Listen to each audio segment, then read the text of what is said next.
Welcome back to Great Scott Marcus here on Ramble Entertainment in the second Ramble for this episode. What the fuck is it, 30? I think it's 30. Oh, Milestone. damn. We should have actually saved turning 30 for 30. I know. Isn't there a show on ESPN 30 for 30? Yeah. What's that about? Because really I don't don't- I've watch never seen it. ESPN. Yeah, I've never seen it. It's something. It's a documentary type series, I think. It's all right, whatever. I don't Anyway, know. Whatever. welcome back to Great Shit. Scott Marcus, a show where we have these small topics we call rambles, and then we post them to the internet for some reason where we're just having a conversation, but I don't know why we feel inclined to share this. Mark, you brought up interviews, but I wanted to actually talk about this as interviewing. We've kind of touched on this in different segments, like resume building and applying for jobs and shit like that. And now we're going to get a bit more specific on the actual interviewing process. But I want to talk about that personally from, like, things that are starting to become faux pas in this superficial interviewing culture. And I bring that up because, like, I'm even kind of seeing it all the time where it's just like, what do you do when you apply for a job? Well, you have complete availability. And then when you actually know that you're secure in the job, you say fuck that, and you take away your weekends and you take away your evenings and you take away your mornings, so you have like this sliver that you can work within. So basically, you can work like 6 hours. Yeah. Over the course of 3 days, and that's it. Yeah, over the course of the 2-hour shifts for 3 days, it's gonna be great. And honestly, I keep thinking of myself as being an interviewer, like potentially landing in management somewhere, and then I'm just like, no, that's not gonna fucking happen. And I think about being in an interview at the very least and being like, okay, so I saw that you filled out on your application that you have complete availability. I want you to actually fill out what your actual availability is. That is something I would say in an interview, because at this point it has just become a norm to just be like, well, I have complete availability because I want this job. And then it's just like, you can probably look at a resume and be like, I see you're still in school. You have complete availability, huh? How's that gonna work? Can be two places at once? Yeah. Who knows? You're twins, huh? Yes. So, that's, kind of one side of this that I want to bring up, and this will pretty much blend into the next ramble that you wanted to bring up. But what side of this are you feeling like you're landing on right now? Well, I brought this up because I actually had a phone interview on Thursday. I mean, when I'm applying to jobs, kind of all over the place and not in Columbus, I'm different cities. I hate whatever. phone interviews.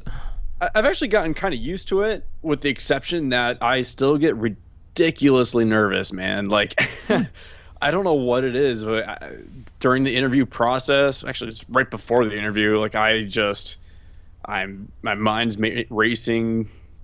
I sweat a lot. I feel like I can't get the right words to come out. Kind of like right now, my brain's just really slow right now. But when I'm about to interview, it's just there's so much I want to say, and it's just kind of hard for me to come right out and say it. But no, yeah, this is like my third phone interview that I've had within the past couple months. And yeah, man, I'm just kind of shocked in how nervous I still get. I would think I kind of got it together, and actually, for my last phone interview, a buddy of mine sent me a list of questions that would be potentially asked in an interview. And, I wrote down some stuff, and I actually have now an interview cheat sheet on my computer. So actually, the phone interview process isn't all that bad, but I always feel like when they say, all right, well, tell me about yourself.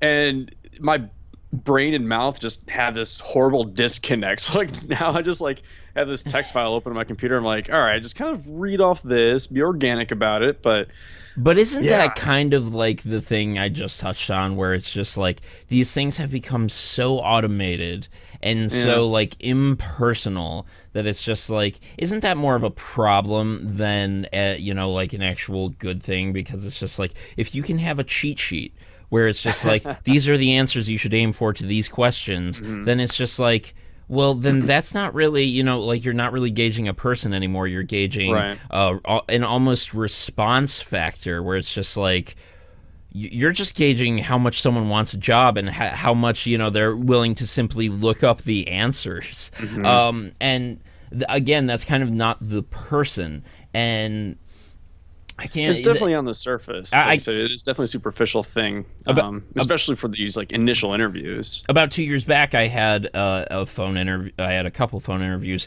for a from home phone position, where basically you'd be Hmm. on the phone all day and answering questions, etc. at all. And I it was very robotic. The whole thing was very Hmm. robotic. Like I kept, like I kept, he, when I would answer, he would be like, "Nice, that's great, good, good," and I was just like, Nice, You're yeah, nice, good nice, work. nice, good." That's one for the Resident Evil fans out there. And yeah, it was just kind of the same thing. Great, nice, good. After every single response, and like sometimes I'd be like, I'm not really entirely sure, and I'd just kind of wait a second, and then I'd say something, and he'd be like, "Great, that's good," and I'd be like, Maybe he was a robot. that doesn't feel good. Like I took a, there was like a blank 15 seconds in there where I was thinking about that question, and still got the job. But again, I think it takes personality out of both sides of these things. And I have always felt better about personal interviews being in front of the person who might be hiring or I might be Sure. working with, because I feel like I can be myself, less robotic. And I'm sure there are those who definitely prefer phone interviews, or I guess I pixelated get Mark. tickled in my Oh my throat right now. god, Sorry we are about that. totally losing you. We need to hang up this call and restart it. But yeah, I just interviews for me, application processes where it's just like I'm a 5 across the board. Yeah. I'm depressed all the time. Number 5, right? Yeah. And it's just like yeah, I don't like how kind of automated things are feeling. We're not robots yet. Yeah. We're not working with robots yet. So I guess that's really my thoughts on interviewing, Mhm. especially since I haven't interviewed in like 6 months. So No, I think you do have a good point there, though. Especially these first initial interviews or phone interviews, especially, it's kind of like you're putting your best foot forward, but at the same time, it's also a juggling act because you also can't like what you just said, like I'm the best at everything, but you can't be too honest either. You got to be kind of you don't want to sell yourself short, but at the same time, you don't want to flat out lie. And it's just like I think that's also kind of the part of like the nervousness I experience is like. I was like, what if they ask me this question? Should I answer it this way or that way? About my skills and how can I relate to what I have to what I don't have, and kind of turning these negatives into positives. yeah, that whole shtick too, I think, is just Mhm. like I get that it's more of a critical thinking exercise, but Mhm. most It's just people, grueling. after that question, most people actually don't know how to exercise that in real life. Mhm.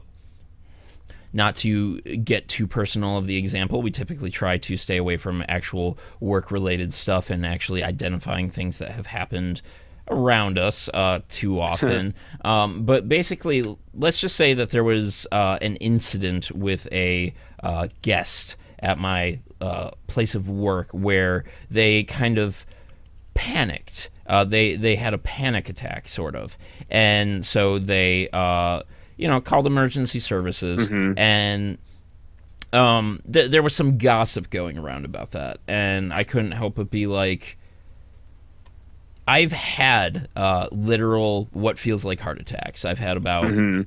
7 of them. Basically, gallstone attacks can be very much like heart attacks. Chest pains, upper back pains. I forget all the other symptoms. Cold sweat, hot sweat, Mhm. just feeling very off. And I've also been informed that panic attacks can also feel like that.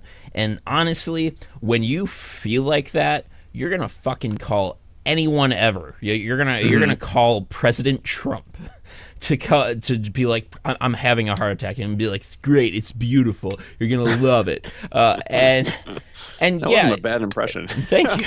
That wasn't terrible. That is in every speech he's ever given, so it's just fitting.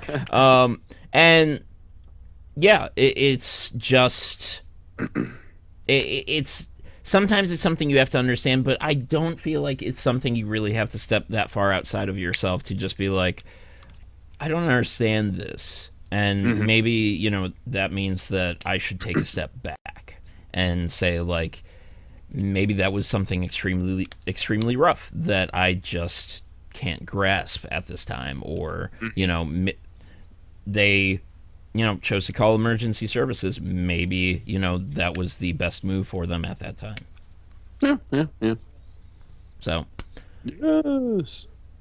all right, then let's go ahead and move on to the next hanging up the Skype call. Yeah. God damn it, Skype.